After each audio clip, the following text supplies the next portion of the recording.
Bonjour, bienvenue dans la série sur la cosmologie. Donc nous avions vu que Einstein, au début, quand il a publié la relativité générale, a essayé d'obtenir un modèle d'univers statique parce qu'il pensait que c'était ainsi qu'était l'univers. Et la relativité générale ne conduit pas spontanément à ce genre de solution. Il avait donc modifié ces équations en ajoutant une constante appelée constante cosmologique pour obtenir un tel résultat. Ce qu'il a évidemment beaucoup regretté. De plus, c'était une modification arbitraire, ce qui est souvent considéré comme une hérésie. On obtient une théorie, des équations sur base d'hypothèses, de postulats validés par l'expérience, on construit l'ensemble, et puis si on modifie arbitrairement, ça ne veut plus rien dire. C'était quelque chose qui n'était pas du tout dans l'esprit d'Einstein. C'est étonnant qu'il ait fait cela, et il l'a beaucoup regretté. Mais en fait, cette idée n'était pas si hérétique que ça. Parce que, si on regarde l'équation d'Einstein, sous une forme, on va dire, très schématique, elle s'écrit simplement G égale T, à une constante près. Ceci, c'est le tenseur de courbure, plus exactement le tenseur de courbure d'Einstein, qui est équivalent au tenseur de Ricci, et qui reprend à peu près, pas à peu près, il reprend la moitié des composantes de la courbure. Et T, c'est le tenseur énergie-impulsion de la matière. Et cette équation permet de résoudre toute une série de cas, comme les mouvements des corps, les orbites, et alors des choses plus exotiques comme les trous noirs. Mais en réalité, si on essaie de démontrer cette équation à partir d'hypothèses plausibles, en particulier la limite newtonienne, à faible énergie, faible vitesse, faible masse, on doit pouvoir retrouver les équations de Newton, de la gravité universelle, de la gravitation universelle, et avec ces hypothèses simples, la forme la plus générale qu'on obtient pour l'équation, c'est en fait G plus égale T plus lambda. C'est vraiment la forme la plus générale de cette équation. Ce n'est donc pas une hérésie de la poser comme ça. Lambda, c'est la fameuse constante cosmologique, qui a les dimensions d'une énergie. Et même si sa valeur n'est pas connue, et si l'origine, la raison physique de cette constante n'est pas connue, parce que ça, c'est la description de l'espace-temps, ça, c'est la matière, et ça, on ne sait pas. Mais il n'empêche que cette équation est la plus générale possible, et donc, ça vaut la peine de se demander si cette constante n'a pas une certaine valeur. Einstein avait pris une valeur négative de façon à obtenir un modèle statique. Mais il y a beaucoup d'autres possibilités, d'autres valeurs négatives ou des valeurs positives. Et cela enrichit les modèles. Alors, inutile d'approfondir ça ici, ce qu'on a vu reste qualitativement correct. On peut juste avoir certaines solutions, par exemple, un univers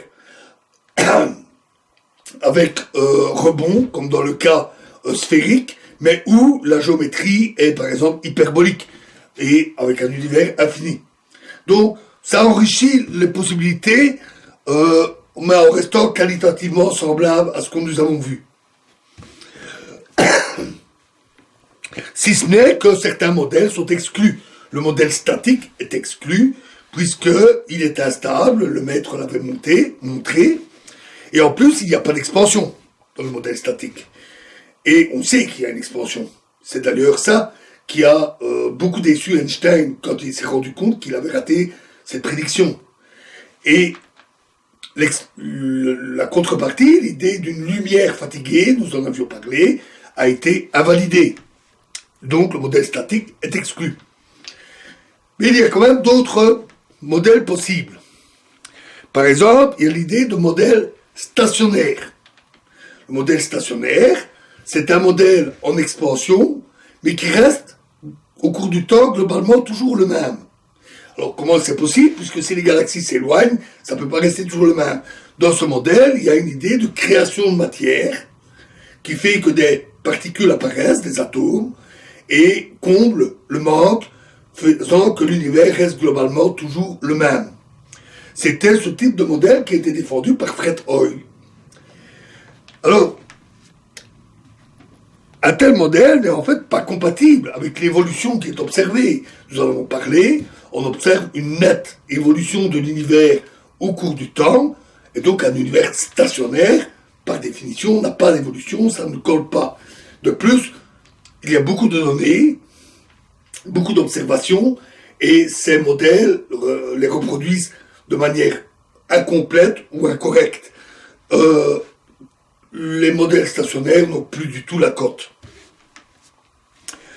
Il y a aussi des modèles non isotropes. Par exemple, on peut imaginer un univers avec une rotation globale. Alors, l'univers n'étant pas une boule avec un bord, la rotation ne s'exprime pas vraiment comme celle d'une toupie, mais on peut introduire un terme correspondant à une rotation globale. Gödel avait exploré un tel modèle. Malheureusement, en relativité générale, il se fait qu'un tel modèle conduit à l'existence de boucles temporelles, donc de boucles qui permettent de remonter le temps. Et avec les voyages dans le temps, on s'expose à toutes les contradictions possibles. Cela semble donc exclu. L'univers pourrait être aussi non isotrope spatialement, c'est-à-dire avoir, par exemple, une forme d'ellipsoïde, plutôt qu'une géométrie sphérique.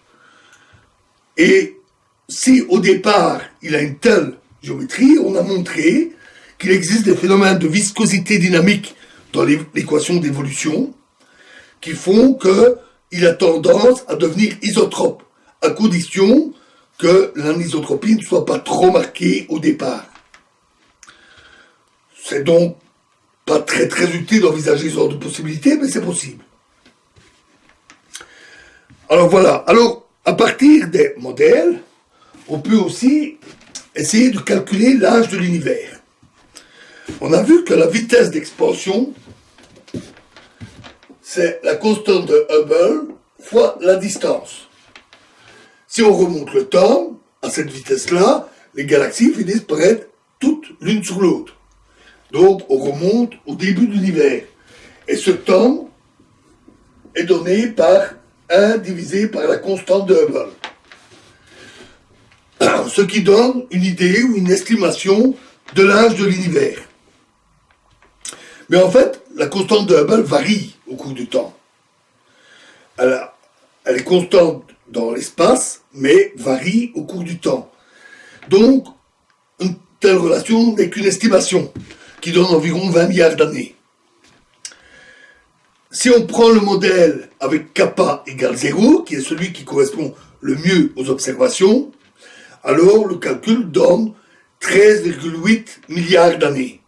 Donc le modèle dit l'univers, pour la constante de Hubble telle qu'elle est mesurée, a 13,8 milliards d'années. Évidemment, l'âge des objets dans l'univers ne peut pas dépasser cet âge. Les objets contenus dans l'univers ne peuvent pas être plus vieux que l'univers lui-même. Si on regarde la Terre, par exemple, la Terre et le Soleil, ils ont environ 4,5 milliards d'années. Cela peut être mesuré en particulier avec les isotopes radioactifs qu'on retrouve dans les roches et par les modèles de fonctionnement du Soleil, etc. On trouve des objets d'un peu tous les âges dans l'univers, des étoiles plus jeunes, des étoiles plus vieilles, et le record de la plus vieille étoile connue est de 13,6 milliards d'années. Donc ça colle de manière admirable. C'est remarquable. Le plus vieil objet connu est 200 millions d'années plus jeune que l'univers lui-même. Et c'est à peu près dans cette époque-là que les premières étoiles ont dû commencer à se former. Notons que ça n'a pas toujours été le cas par le passé, parce que la cosmologie a évolué. Au début, je vous en avais parlé, au début les données étaient assez incomplètes, pas très précises, et la valeur de H a pas mal varié. Et il est arrivé des moments où on trouvait un âge de l'univers plus court que l'âge des plus vieux objets qu'on observait, ce qui finalement était problématique. Je me rappelle, dans ma jeunesse, on a estimé à un moment donné l'âge de l'univers à environ 10 milliards d'années, et certains objets qui étaient estimés à 20 milliards d'années, ce qui finalement était un gros problème.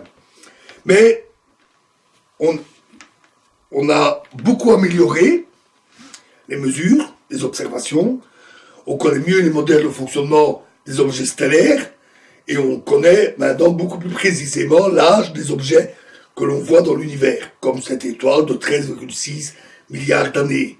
On a aussi beaucoup affiné la mesure de la constante de Hubble, qui est maintenant fort précise. Et donc, cet accord est remarquable. Voilà, nous avons nos modèles. Notre modèle, celui avec kappa égale 0, c'est lui que nous allons suivre. Et la première étape de l'histoire de l'univers, donc on a la situation tout au début, dont nous avons parlé. La première étape s'appelle l'inflation. Et ça, c'est un ingrédient qui a été ajouté à un moment donné au modèle standard de la cosmologie, afin d'expliquer un certain nombre de résultats. Et donc ça, c'est ce que nous verrons dans la prochaine vidéo. Je vous remercie.